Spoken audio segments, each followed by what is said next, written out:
Today is election day. Get out and vote. Did I say election or erection?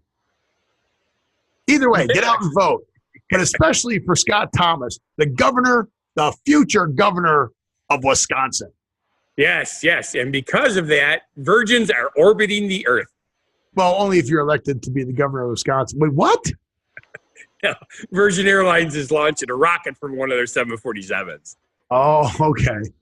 Well, actress Jenn Proske provides our genuine positivity message. You mean from Vampire Suck? Yes. Yes, I do. But she, along with vampire bats, are not from Romania. Okay, then what is from Romania? Another one of your Guinness World Book records, the largest human image of a country or continent. It makes sense.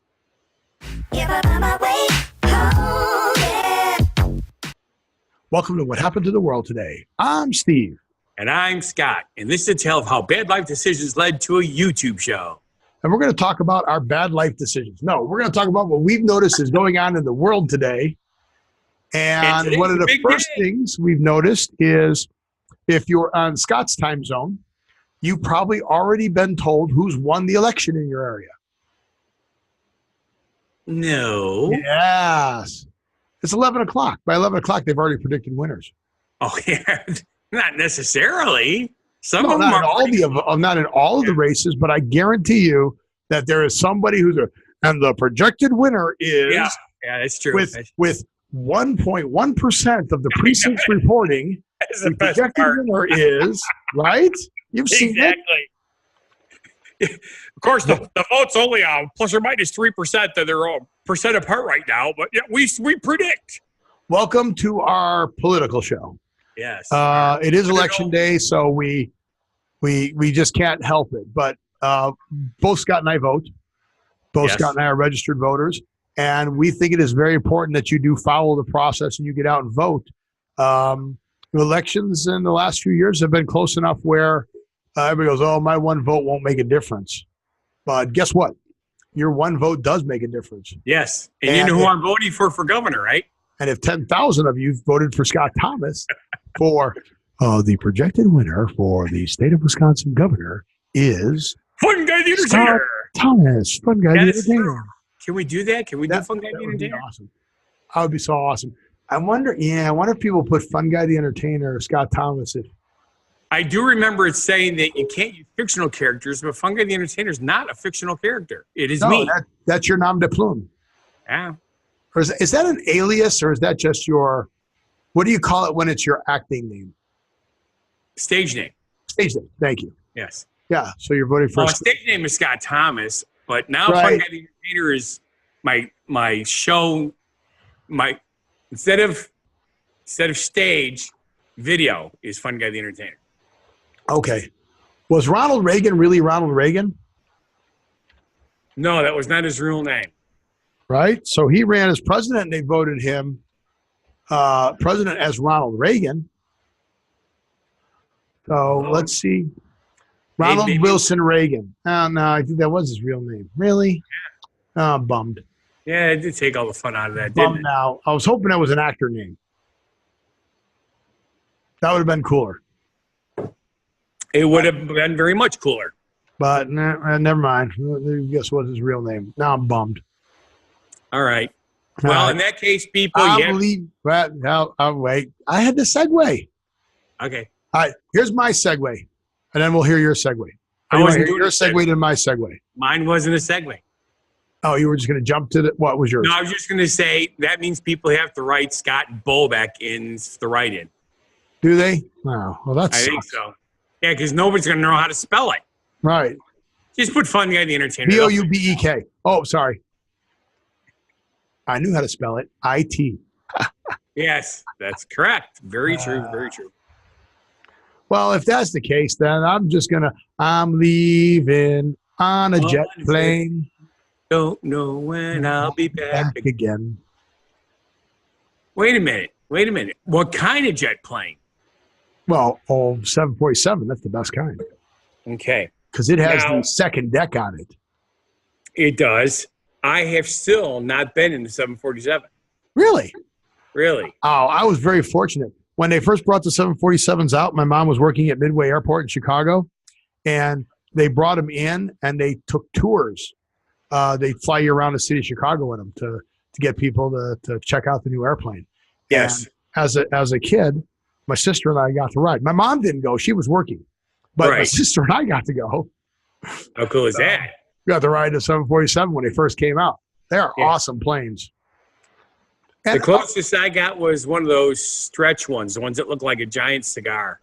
And what I want to know is why is it always 747s that they use to help transport rockets or space shuttle or anything that's going to go to space? And isn't it a modified 747 they do the training in for zero gravity? I don't know. Is that the Vomit Comet?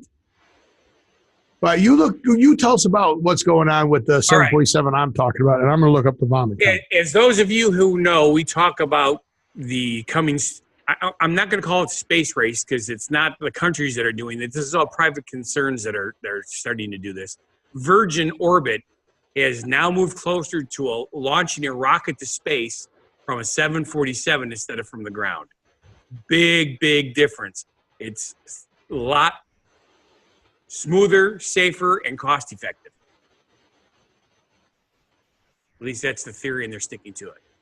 Well, yeah, but NASA is still in charge. Yes, well, if you watch the movie, as the regulating agency. What's the Billy Bob Thornton movie where he built the rocket ship? I don't remember. The Farmer. Yeah, the farmer astronaut. The astronaut farmer. And needless to say, NASA is in charge, period, no matter what. If you Mad Mike Hughes, which we talked about in his steam-powered rocket. Yep. NASA had to clear that awesome flight to go up like 2,000 feet. Yes. He could have gone higher. Well, yeah, but then he would have seen that the Earth is round and it would have screwed everything up for him. Yeah.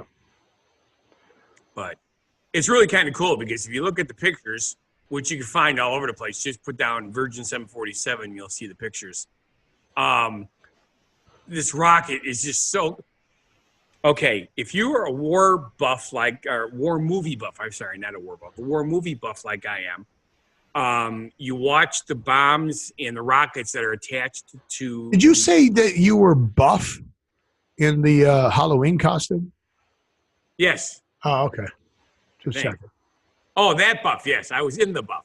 Yeah, in the buff. Okay, go ahead. I'm sorry. I was distracted by your handsomeness. Thank you. This really looks like a missile for attack. Well, it's a rocket. It is. It's a rocket. It's not a spacecraft. What? Correct. What am I trying to say? Yeah. It's a rocket. But it just to carry small satellites into orbit. It's a rocket. It's not a. What am I trying to say? It's not a space vehicle. It's not a space plane. It's not a capsule. It's not for transporting humans. Correct. It's for launching satellites into orbit. So it's a rocket. A rocket is a rocket. Now, the cool thing, though, is, do you know what the name of the plane is, the 747? No, what is the name of the plane? Cosmic Girl. And that is cool because... Well, it's the plane that they use to carry passengers as part of the Virgin Atlantic Fleet. So they're multitasking that airplane to be the rocket. Oh, so that's really cool. Hey, would you like to fly on a plane and we're going to launch this rocket off the wing? We're going to give you a discount because it's multi-purpose. And I have some bad news for you. The Vomit Comet was never a 747. It was a C-131 Samaritan, and then it was a KC-135 Stratotanker. Okay, yeah, that makes sense. Military planes. But was never a 747. Well, 747s were they were military planes too, I think. I don't know. Maybe yes. The AWACS, I think, was the original one, was a 747, I'm pretty sure. Was it? The AWACS, I'm pretty sure. See, now you can maybe look that up. All right, so keep telling more about the story. I'll look that up. Because they had the big giant disc, or radar disc or whatever on top. Wouldn't that interfere with the dome? I don't think you're right. Well, I could be wrong, but the one thing I remember was the James Bond movie. I think it was Moonraker. That is definitely not a 747. There is no additional. And you know what AWAC stands for, right? Airborne Early Warning. Right. But no, those are not 747. Sorry, dude. It was Moonraker. 67s. They were E3s. That's when, yeah. No. E3 Century. No. But I'm on the verge of 747, don't you? I like 747. They look really cool, but why? I could swear that the AWAC. Nope. Looking at them right here. Nope. Yeah, it was a 707. 767. But definitely not 747. I'm looking at this. It says. Yeah, I don't think anyone would have that extra bubble with that wing up that antenna up there. Specifically modified Boeing 707 aircraft is what it says. Well, they have multiple ones. Just click to the image section and see all the different types they have. Lots of different kinds. Yeah, but not a 747 into one of them. That's sad. Stimpy, That's you right. idiot. I'm just going to stick to my Moonraker. Okay. Well, that's pretty good that Virgin's, we're really starting to gain momentum again in this. And you know what? I don't see this in the news. I think we're the only ones talking about it. Which really is kind of weird because, well. Does that mean nobody cares about it anymore? And that's why NASA's not doing it anymore because the government can't spend our money on stuff we don't care about? I suppose it's the case. Get out and vote. Yeah. Still have time. Oh. Yeah. All right. So what's our genuine positivity message? Jenn Proske. Oh, you know where I'm going with this one. But go ahead. What does Jenn Proske have to say? What does she have to say? Love yourself. It is important to stay positive because beauty comes from the inside out. All right. Now, if you knew who Jenn Proske was, you'd go, yeah, it's easy for her to be beautiful because she's pretty damn good. She's an actress. We have another actress doing a positivity message that we like. Yes. So she's been in a lot of stuff too.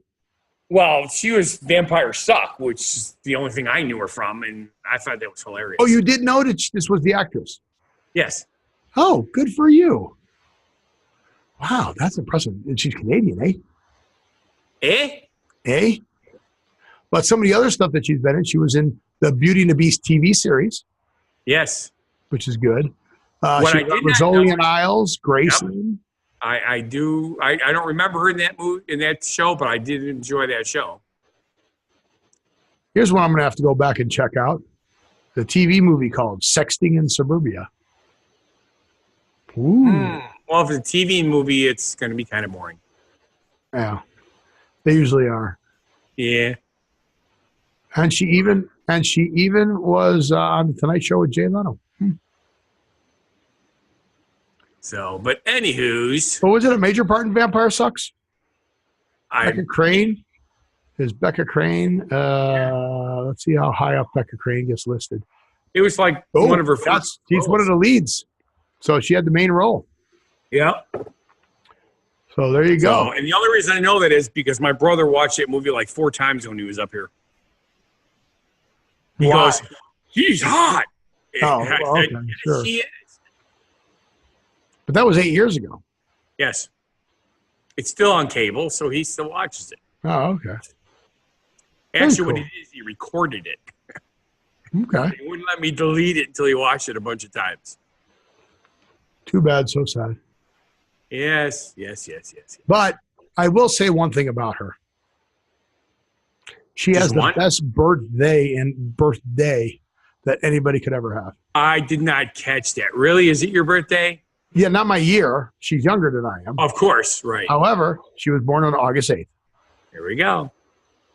Oh, that is pretty cool. It is. Yeah, she's kind of a youngster. 31. She's not that young. Because we're old timey.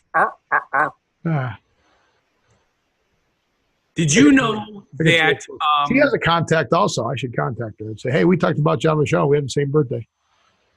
Come be on our show. We'll interview you.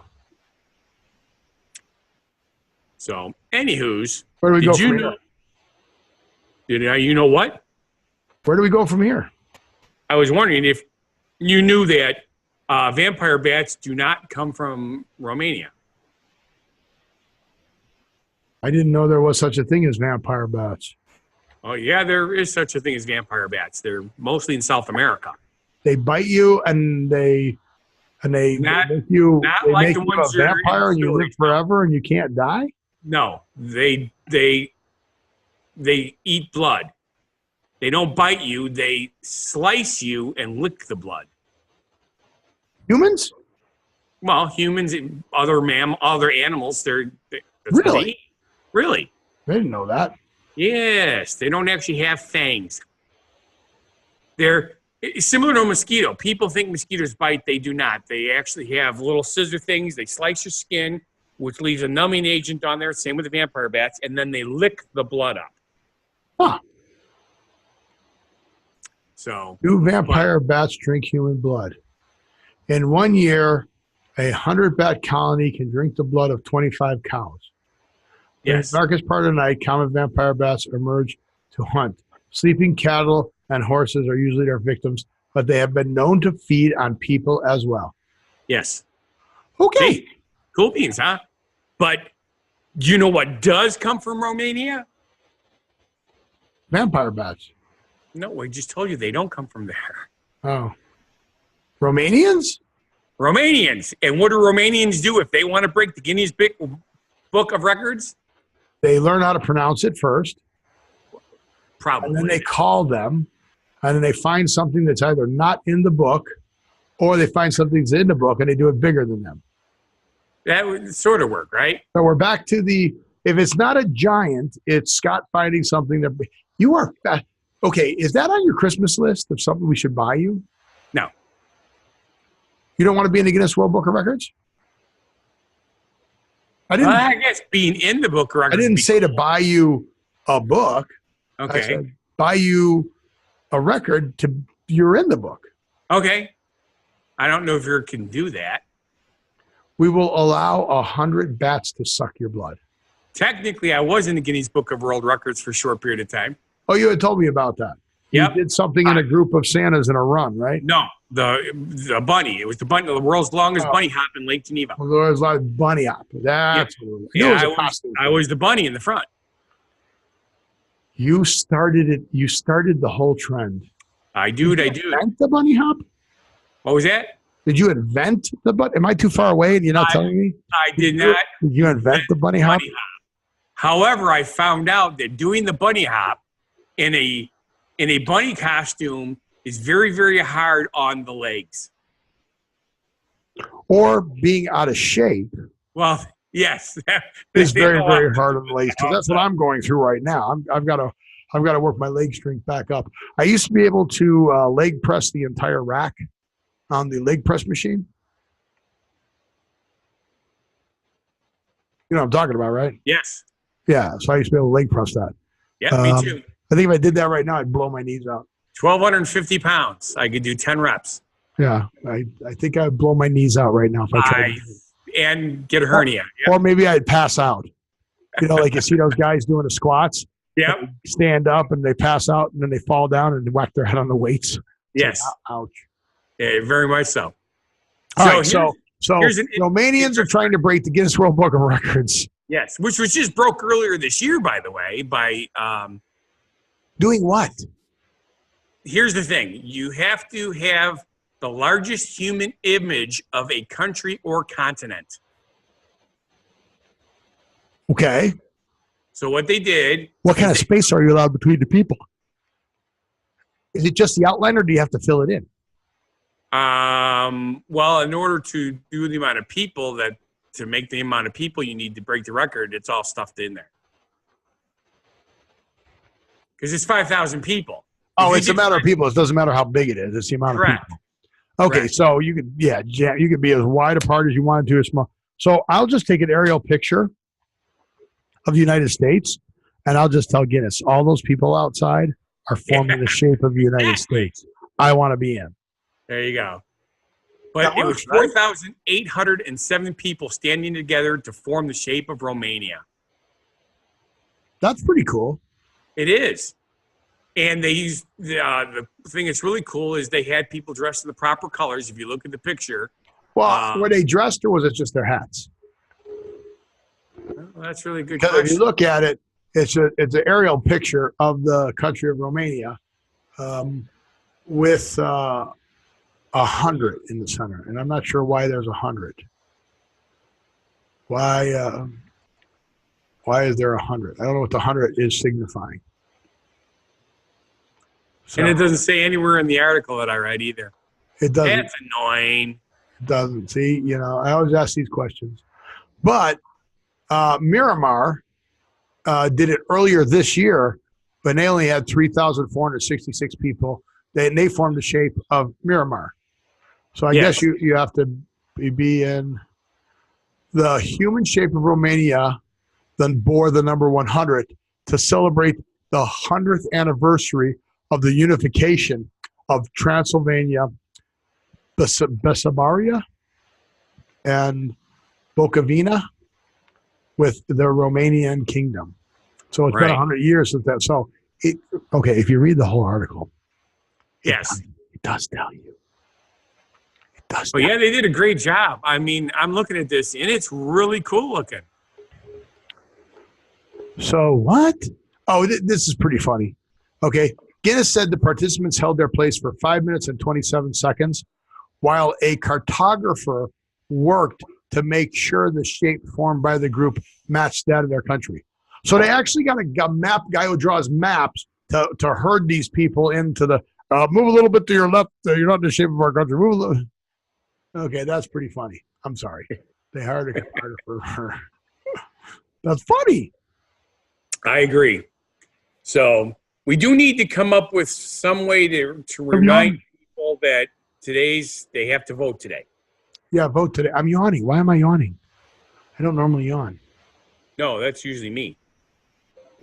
Oh, stuff's happening. It made noise. Did you hear that? Yes, I did.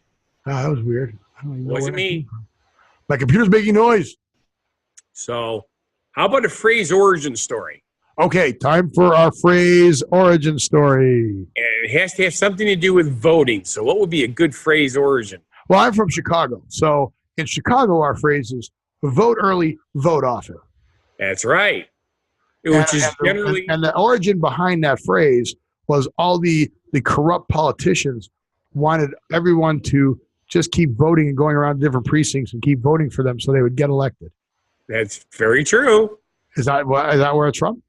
It is. From Chicago when I lived there? It's not. Well, here.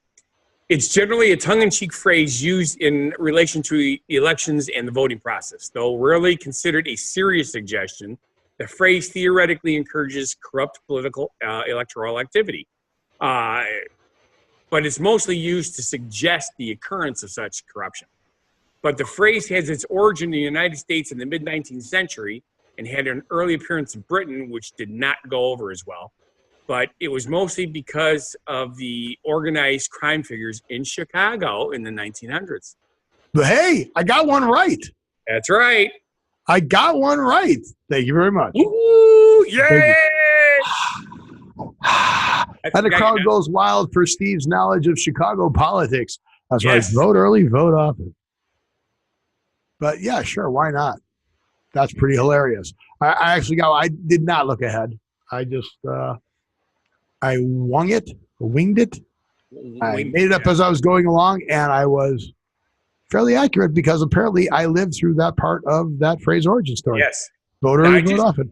I just realized that our show is about over, and I forgot to make one very important comment. So I wanted to make this before you start the ending of our show. Ladies and gentlemen, Scott Thomas, Fun Guy the Entertainer. See this stuff here? The white stuff right here on my picture? That is grapple, which I've talked about in the past. We had a grapple storm last week, and I took a picture of it from the windshield. Yeah, isn't that sad that in the Midwest that you actually have snow and or grapple for Halloween and the kids have to wear jackets or sweatshirts over their Halloween costumes? You betcha. It's been 80 here. It's gotten hot again. How about you? Unfortunately, the picture did not come out as clear as I wanted, but literally, it looks like the insides of the old beanbag chairs, those little itty-bitty BBs full of styrofoam. That's exactly what this stuff looks like. Styrofoam pellets. Yep. Very cool stuff. So thank you, Scott, the weatherman. And that was our weather segment. Thank you, Scott. And now back to the news. But with that, I want to say thank you for watching. And if you feel our show is not a Gropply decision, I don't even know how that would work. I don't know either. Gropply decision. That's just a made-up word. Go to whathappened.world. Whathappened.world is down there. Go to whathappened.world. You can link to all our social media there. Please check us out. Connect up on our Facebook. Connect up on our Instagram. Connect up on our YouTube. Send us comments. Send us messages. Send us money. Send us invites for dinner. Go to Fun Guy the Entertainer cooks for you. He'll invite you to dinner. You can contact Scott through there and say, hey, I will be in the Delavan area on this date and would love to be on your show and make dinner with you. My end of summer giveaway has been claimed, and we're doing it in 2 weeks. Nice. How many have you done so far with people coming over? Well, we've only filmed one. I have 2 winners that have not. Well, one has now said, the other one has not. And one turned it down because she has cat allergies. Would you do it in her place and bring the video stuff there? I had considered it. The problem is it's not my kitchen. That would make it even more fun. Fun Guy Entertainer goes on the road and you'd be cooking stuff. So you'd really have a challenge of cooking stuff with other people's stuff. Yes. That would be a good show because I'm sure that people would want to know, hey, that's great that you can cook in your kitchen. You have all this stuff. But what happens when I don't have all this stuff? So you'd have to find an item that you could cook anywhere with whatever they have. Yes. I might do that because I actually know those people also. So here's what I would do. I would do a veggie sandwich. Okay. So you get ciabatta bread. Right. You have to make the ciabatta bread. You get the ciabatta bread and you throw that in the oven so it's nice and warm. You cut it and make it nice and warm. Then you want to use a vegan mayonnaise for the top and maybe some hummus for the bottom. And you wipe that on the bread. Then you're going to cook up some onions and some garlic, and you're going to saute that till the onions are nice and caramelized. Then you're going to throw some peppers in there, some green peppers, some red peppers, some orange peppers, yellow peppers, whatever. Get some good flavor going, right? Get that all mixed up. Get that all nice, hot, and steamy. And of course, cook it in bacon grease. Right? No bacon grease. This is vegetarian. So you got that heat up. Then you throw that on top of one side of the bun. Then you take some sliced tomatoes, put that on top of that, and then you put some lettuce or spinach over the top of that. And you close that sandwich. That's a good sandwich. It is. I believe you. It is. And with that, you can live every day. And we'll see you at the next show. Be genuinely positive, live and love life, and have a good one. Be crazy, and just step amazing.